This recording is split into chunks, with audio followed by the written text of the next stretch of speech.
Bien, señores, continuamos con los comentarios en el Sol de la Mañana. Buenos días, Cristian, adelante. Buenos días, compañeros. Bueno, este tema de INAIPI, necesariamente hay que comenzar por esto.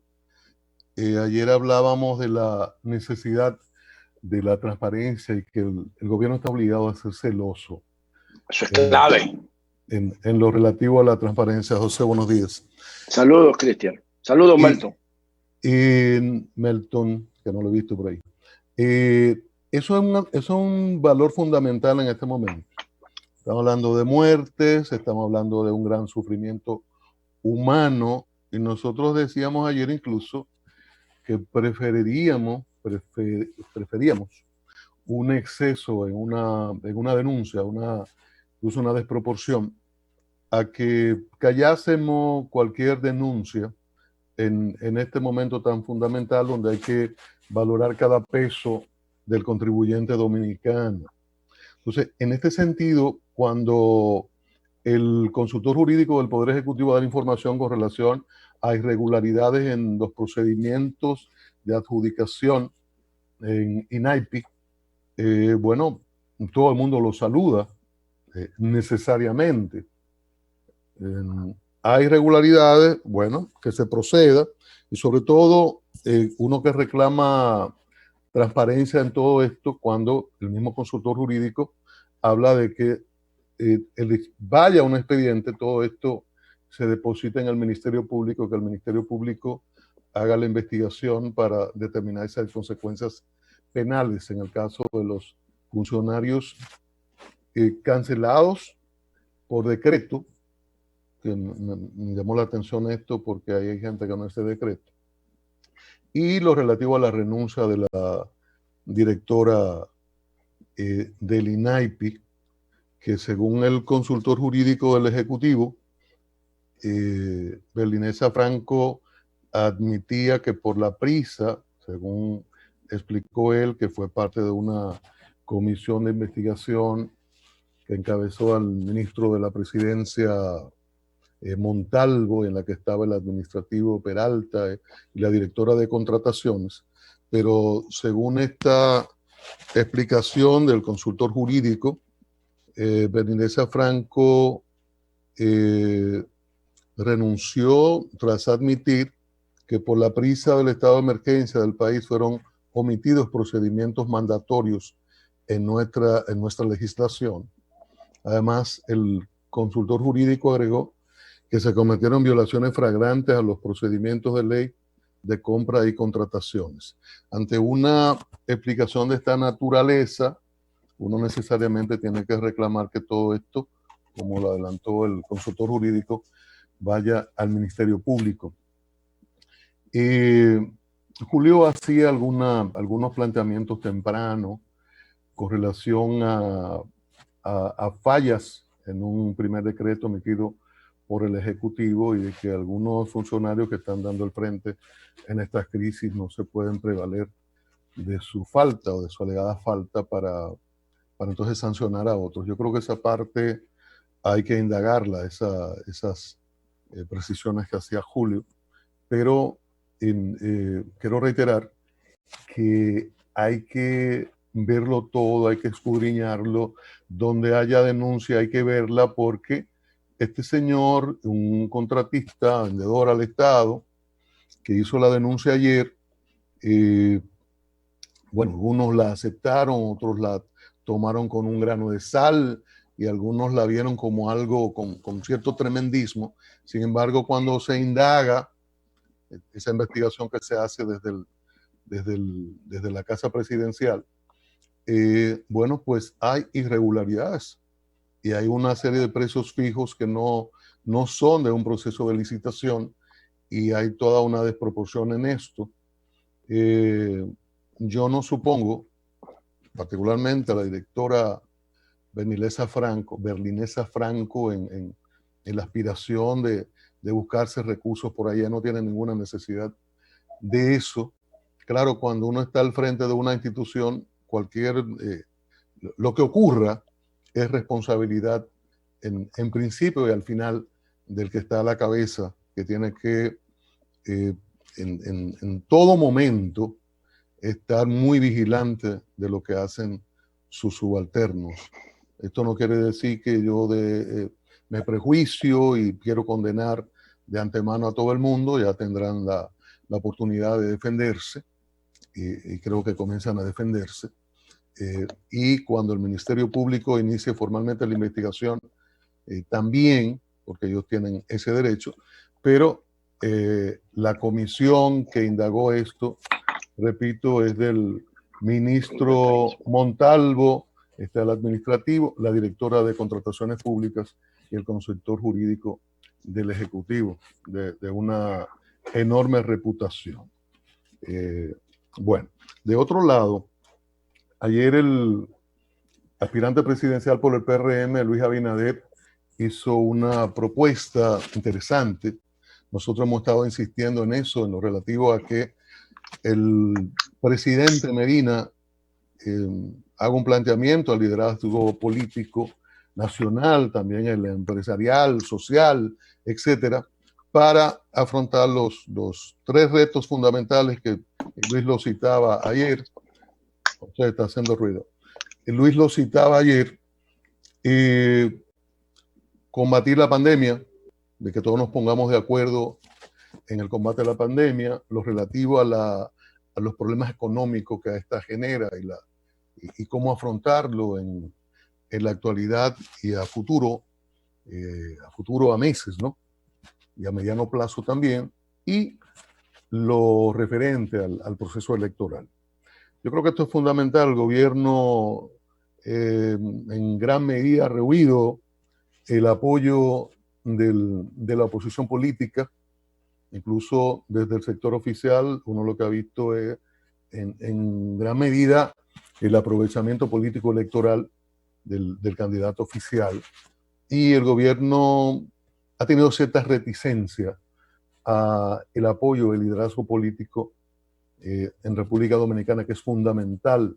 Me parece que ha debido ser más abierto, y quizás por eso Luis Abinader lo planteó ayer formalmente en estos tres niveles que creo que son fundamentales. El expresidente Leonel Fernández también había insistido en esto, incluso en la entrevista en Sol de la Mañana decía que estaba dispuesto a reunirse con el presidente de Medina y todo el que pueda aportar, pero que la iniciativa necesariamente tiene que ser del mandatario. Y es así.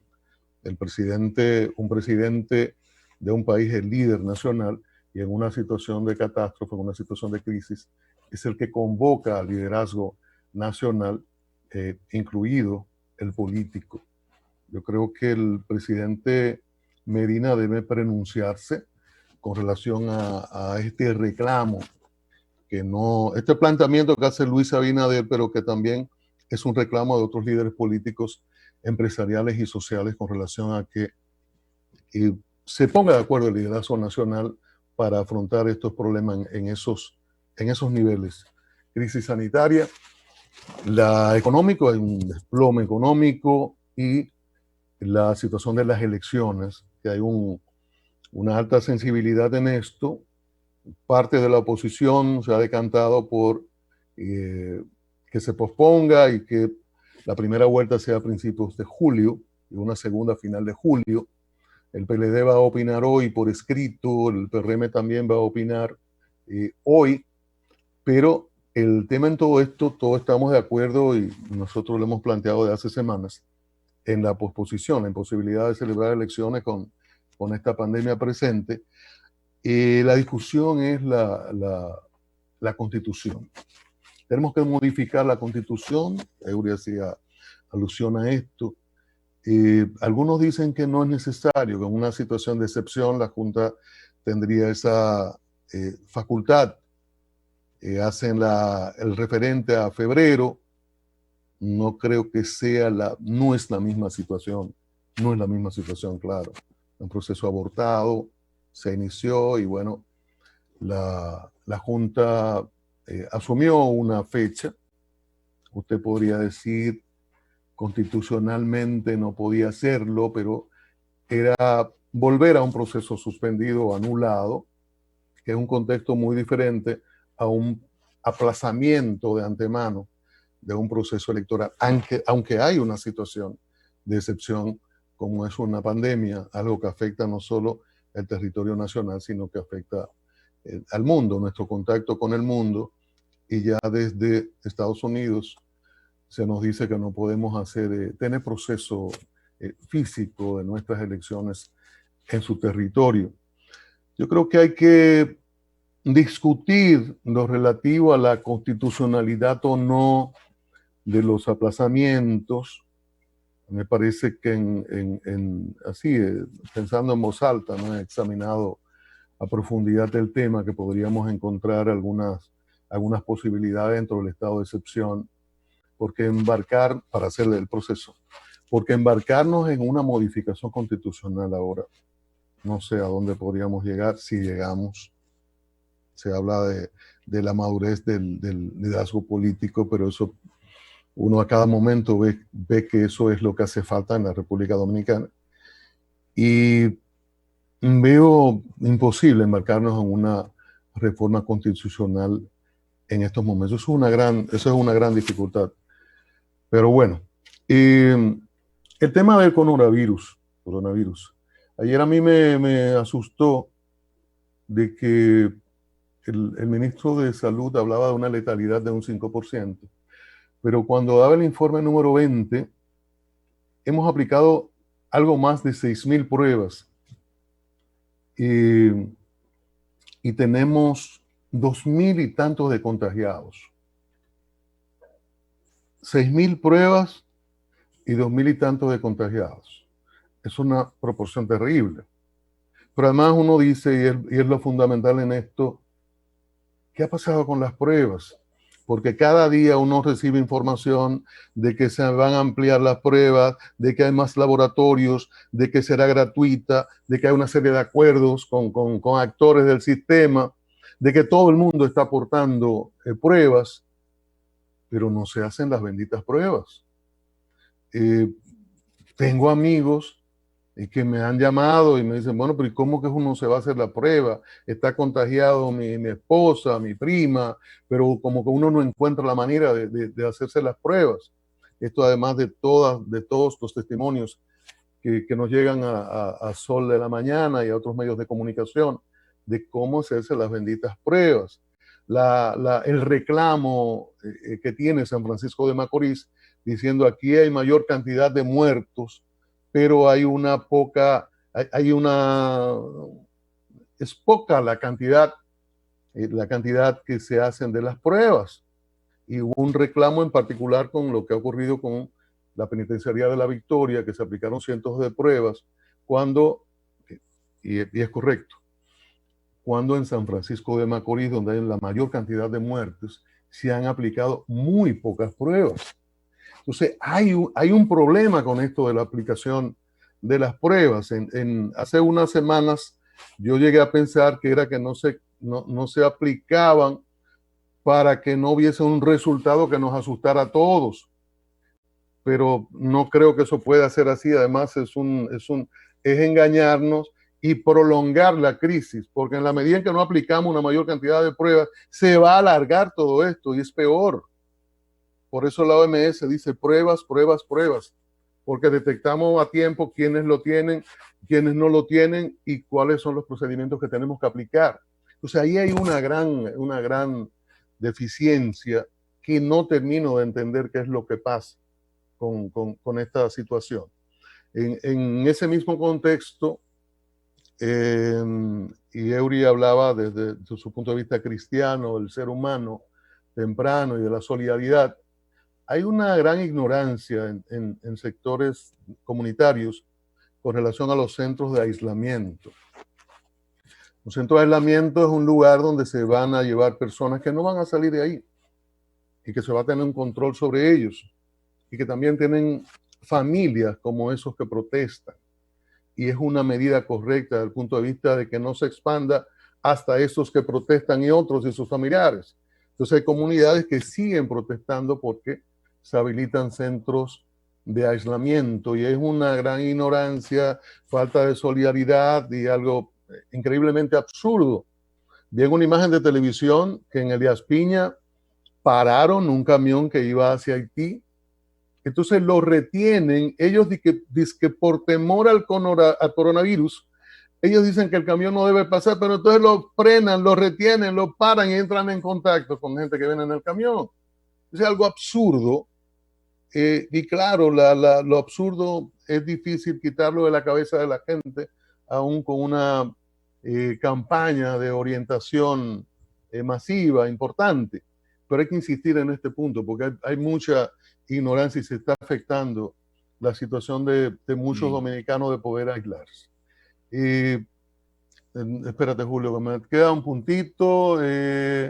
Bueno, es por ahí, no la encuentro ahora. Si no quieres retenerlo, ya lo expondré un poquito más adelante. Ok, pues continuamos con ese punto un poquito más tarde. Vamos a tomar algunas llamadas y después entonces hacemos una pausa y regresamos con otros comentarios.